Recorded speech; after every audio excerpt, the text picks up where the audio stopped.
श्रीमद्भागवत महापुराण द्वितीय स्कंध अथ षष्ठोध्याय है। विराट स्वरूप की विभूतियों का वर्णन। ब्रह्मा जी कहते हैं, उन्हीं विराट पुरुष के मुख से वाणी और उसके अधिष्ठात्री देवता अग्नि उत्पन्न हुए। विराट ब्रह्मा जी कहते हैं, उन्हीं विराट पुरुष के मुख से वाणी और उसके अधिष्ठात्री देवता अग्नि उत्पन्न हुए हैं। सातों छंद उनकी 7 धातुओं से निकले हैं। मनुष्यों, पितरों और देवताओं के भोजन करने योग्य अमृतमय अन्न, सब प्रकार के रस इंद्रिय और उसके अधिष्ठात्री देवता वरुण विराट पुरुष की जीवा से उत्पन्न हुए हैं। उनके नासा छिद्रों से प्राण, अपान, व्यान, उदान और समान, ये पांचों प्राण और वायु तथा घ्राण इंद्रिय से अश्वनी कुमार, समस्त औषधियों एवं साधारण तथा विशेष गंध उत्पन्न हुए हैं।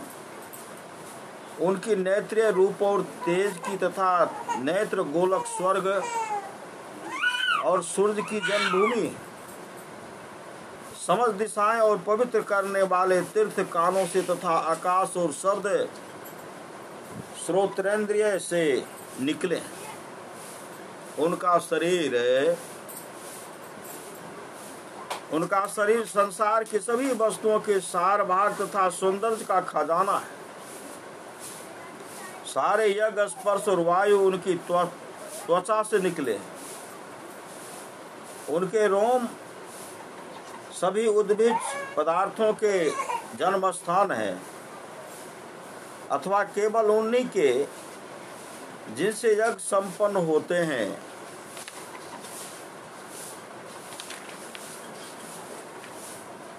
उनके केश, दाढ़ी, मूछ और नखों से मेघ, बिजली, शिला एवं लोहा आदि धातु में तथा भुजाओं से प्रायः संसार की रक्षा करने वाले लोकपाल प्रकट हुए। संसार की रक्षा करने वाले लोकपाल प्रकट हुए हैं। उनका चलना फिरना, भूवः स्वः तीनों लोकों का आश्रय है। उनके चरण कमल प्राप्त की रक्षा करते हैं और भयों को भगा देते हैं तथा समस्त कामनाओं की पूर्ति उन्हीं से होती है। विराट पुरुष का लिंग जल, वीर्य, सृष्टि, मेघ और प्रजापति का आधार है तथा उनकी जन इंद्रिय मैथुन जनित आनंद का उद्गम है। विराट पुरुष का लिंग जल, वीर्य, सृष्टि, मेघ और प्रजापति का आधार है तथा उनकी जन इंद्रिय मैथुन जनित आनंद का उद्गम है। नारद जी विराट पुरुष की पायु इंद्रिय यम, मित्र और बल त्याग तथा गुदा द्वार, हिंसा, निवृत्ति, मृत्यु और नरक का उत्पत्ति स्थान है। उनकी पीठ से पराजय, अधर्म और अज्ञान, नारियों से नद नदी और हड्डियों से पर्वतों का निर्माण हुआ है। उनके उदर में मूल प्रकृति, रस नाम की धातु तथा समुद्र, समस्त प्राणी और उनकी मृत्यु समाई हुई है। उनका हृदय ही मन की जन्मभूमि है। नारद, हम तुम धर्म, सनकादि, शंकर, विज्ञान और अंतःकरण सब के सब उनके चित्त के आश्रित हैं। कहाँ तक गिनाए? मैं, तुम, तुम्हारे बड़े भाई सनकादि, शंकर, देवता, दैत्य, मनुष्य, नाग, पक्षी, मृग, रेंगने वाले जंतु, गंधर्व, अप्सराएं, यक्ष, राक्षस, भूत, प्रेत, सर्प, पशु, पितर, सिद्ध विद्याधर विद्याधर चारण वृक्ष और नाना प्रकार के जीव जो आकाश जल या स्थल में रहते हैं, ग्रह नक्षत्र केतु पुच्छल तारे तारे बिजली और बादल, ये सब के सब विराट पुरुष ही हैं। यह संपूर्ण विश्व जो कुछ कभी था है या होगा, सबको वह घेरे हुए है और उसके अंदर यह विश्व उसके केवल 10 अंगुली के परिमाण में ही स्थित है। जैसे सूर्य अपने मंडल को प्रकाशित करते ही बाहर भी प्रकाश फैलाते हैं, वैसे ही पुराण पुरुष परमात्मा भी संपूर्ण विराट विग्रह को प्रकाशित करते हुए ही उसके बाहर भीतर सर्वत्र एक रस प्रकाशित हो रहा है। मुनिवर, जो कुछ मनुष्य की क्रिया और संकल्प से बनता है उससे वह परे है और अमृत एवं अभय पद मोक्ष का स्वामी है। यही कारण है कि कोई भी उसकी महिमा का पार नहीं पा सकता। कोई भी उसकी महिमा का पार नहीं पा सकता। संपूर्ण लोक भगवान के एक पाद मात्र अंश मात्र हैं तथा उनके अंश मात्र लोकों में समस्त प्राणी निवास करते हैं। भूलोक, भुवरलोक और स्वर्लोक के ऊपर महरलोक है। उसके भी ऊपर जन तप और सत्य लोकों में क्रमशः अमृत, क्षेम एवं अभय का नित्य निवास है। अभय का नित्य निवास है। श्री सद्गुरु महाराज की जय। जन तप और सत्य, इन तीनों लोकों में ब्रह्मचारी, वानप्रस्थ एवं सन्यासी निवास करते हैं। दीर्घकालीन ब्रह्मचर्य से रहित गृहस्थ भूलोक, भुवरलोक और स्वर्गलोक के भीतर ही निवास करते हैं। शास्त्रों में 2 मार्ग बतलाए गए हैं, एक अविद्यारूप कर्म मार्ग जो सकाम पुरुषों के लिए है और दूसरा उपासना रूप विद्या का मार्ग जो निष्काम उपासकों के लिए है। मनुष्य दोनों में से किसी एक का आश्रय लेकर भोग प्राप्त कराने वाले दक्षिण मार्ग से अथवा मोक्ष प्राप्त कराने वाले उत्तर मार्ग से यात्रा करता है। किंतु पुरुषोत्तम भगवान दोनों के आधारभूत हैं। किंतु पुरुषोत्तम भगवान जो हैं दोनों के आधारभूत हैं। जैसे सूर्य अपनी किरणों से सबको प्रकाशित करते हुए भी सबसे अलग हैं, वैसे ही जिन परमात्मा से इन अंड और पंचभूत एकादश इंद्रिय एवं गुण में विराट की उत्पत्ति हुई है, वे प्रभु ही इन समस्त वस्तुओं के अंदर और उनके रूप में रहते हुए भी उनसे सर्वथा अतीत है। जिस समय इस विराट पुरुष के नाभि कमल से मेरा जन्म हुआ, उस समय इस पुरुष के अंगों का अतिरिक्त कुछ मुझे और कोई भी यज्ञ की सामग्री नहीं मिले। तब मैंने उनके अंगों में ही यज्ञ के पशु, यूप, स्तंभ, कुश यह यज्ञ भूमि और यज्ञ के योग उत्तम काल की कल्पना की। ऋषि श्रेष्ठ, यज्ञ के लिए आवश्यक पात्र आदि वस्तुएं जो चावल आदि औषधियां, घृत आदि स्नेह पदार्थ, छह रस, लोहा, मिट्टी, जल, ऋक, यजु, साम, चातुर्होत्र, यज्ञों के नाम, मंत्र, दक्षिणा, व्रत, देवताओं के नाम, पद्धति, ग्रंथ, संकल्प, तंत्र, अधिष्ठान की अनुष्ठान की रीति, गति, मति, श्रद्धा, प्रायश्चित और समर्पण, यह समस्त यज्ञ सामग्री मैंने विराट पुरुष के अंगों से ही इकट्ठी की। इस प्रकार विराट पुरुष के अंगों से ही सारी सामग्री का संग्रह करके मैंने उन्हीं सामग्रियों से उन यज्ञ स्वरूप परमात्मा का यज्ञ के द्वारा यजन किया। तदंतर तुम्हारे बड़े भाई इन 9 प्रजापतियों ने अपने चित्त को पूर्ण समाहित करके विराट एवं अंतर्यामी रूप से स्थित उस पुरुष की आराधना की। इसके पश्चात समय समय पर मनु, ऋषि, पितर, देवता, दैत्य और मनुष्यों ने यज्ञों के द्वारा भगवान की आराधना की। नारद, यह संपूर्ण विश्व भगवान नारायण में स्थित है, जो स्वयं तो प्राकृत गुणों से रहित हैं, परंतु सृष्टि के प्रारंभ में माया के द्वारा बहुत से गुण ग्रहण कर लेते हैं। उन्हीं की प्रेरणा से मैं इस संसार की रचना करता हूँ। उन्हीं के अधीन होकर रुद्र इसका संहार करते हैं और वे स्वयं ही विष्णु के रूप से इसका पालन करते हैं, क्योंकि उन्होंने सत्य, रज और तम की 3 शक्तियां स्वीकार कर रखी हैं। बेटा, जो कुछ तुमने पूछा था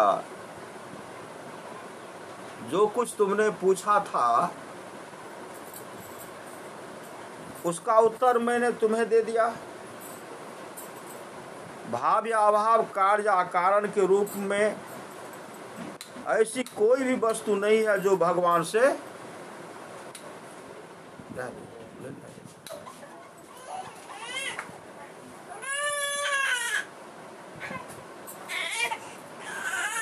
बेटा, जो कुछ तुमने पूछा था उसका उत्तर मैंने तुम्हें दे दिया। भाव या अभाव, कार्य या कारण के रूप में ऐसी कोई भी वस्तु नहीं है जो भगवान से भिन्न हो। प्यारे नारद, मैं प्रेम पूर्ण एवं उत्कंठित हृदय से भगवान के स्मरण में मग्न रहता हूँ। इसी से मेरी वाणी कभी असत्य होती नहीं दिखती। मेरा मन कभी असत संकल्प नहीं करता और मेरी इंद्रियां भी कभी मर्यादा को उल्लंघन करके कुमार्ग में नहीं जाती। मैं वेद मूर्ति हूँ। मेरा जीवन तपस्यामय है। बड़े बड़े प्रजापति मेरी वंदना करते हैं और मैं उनका स्वामी हूँ। पहले मैंने बड़ी निष्ठा से योग का सर्वांग अनुष्ठान किया था, परंतु मैं अपने मूल कारण परमात्मा के स्वरूप को नहीं जान सका, क्योंकि वे तो एकमात्र भक्ति से ही प्राप्त होते हैं। परमात्मा जो है, परमात्मा को भक्ति से ही प्राप्त कर सकते हैं। मैं तो परम मंगलमय एवं शरण आए हुए भक्तों को जन्म मृत्यु से छुड़ाने वाले परम कल्याण स्वरूप भगवान के चरणों को ही नमस्कार करता हूँ। उनकी माया की शक्ति अपार है। जैसे आकाश अपने अंत को नहीं जानता, वैसे ही वे भी अपनी महिमा का विस्तार नहीं जानते। ऐसी स्थिति में दूसरे तो उसका पार पा ही कैसे सकते हैं। मैं, मेरे पुत्र, तुम लोग और शंकर जी भी उनके सत्स्वरूप को नहीं जानते।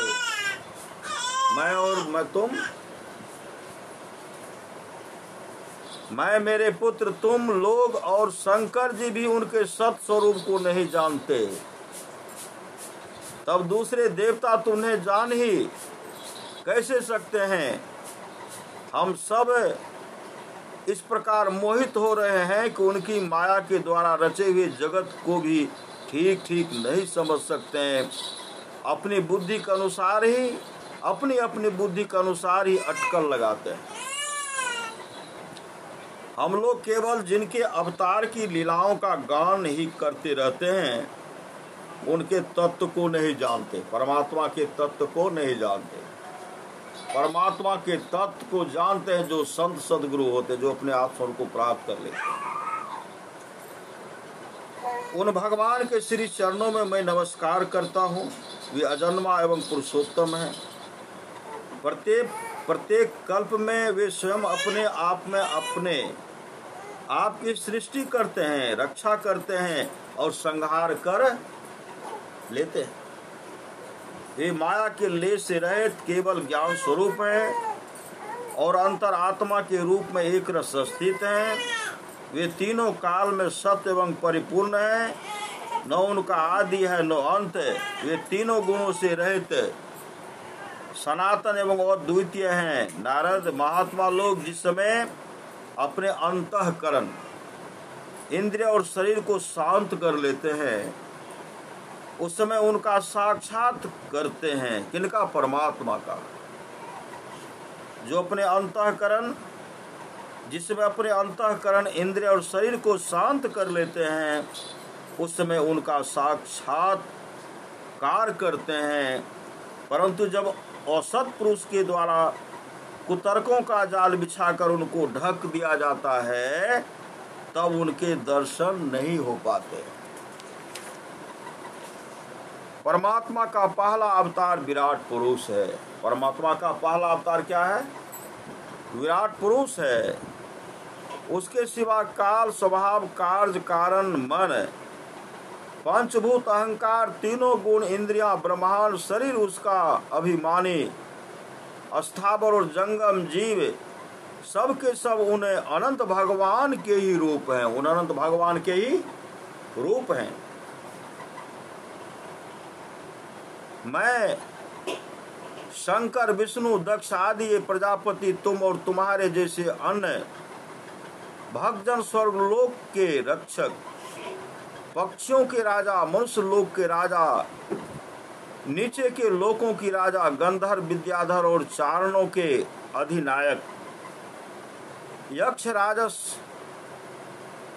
राक्षस, सांप और नागों के स्वामी, महर्षि, पितृपति, दैत्येंद्र, सिद्धेश्वर, दानवराज और भी प्रेत, पिशाच, भूत, कुष्मांड, जल, जंतु, मृग और पक्षियों के स्वामी एवं संसार में और भी जितनी वस्तुएं ऐश्वर्य, तेज, इंद्रिय बल, मनोबल, शरीर बल या क्षमा से युक्त हैं, अथवा जो भी विशेष सौंदर्य, लज्जा, वैभव तथा विभूति से युक्त हैं, एवं जितनी भी वस्तुएं अद्भुत वर्ण वाली, रूपवान या अरूप हैं, वे सब के सब परम तत्वमय भगवत स्वरूप ही हैं। नारद, इनके सिवा परम पुरुष परमात्मा के परम पवित्र एवं प्रधान लीलावतार भी शास्त्रों में वर्णित हैं। उनका मैं क्रमशः वर्णन करता हूँ। उनके चरित्र सुनने में बड़े मधुर एवं श्रवण इंद्रिय के दोषों को दूर करने वाले हैं। तुम सावधान होकर उनका रस लो। इति श्रीमद्भागवते महापुराणे पारमहंस्यां संहितायां द्वितीय स्कंधे षष्ठो अध्यायः। श्री सद्गुरु महाराज की जय। श्री सद्गुरु महाराज की जय। श्री सद्गुरु महाराज की जय।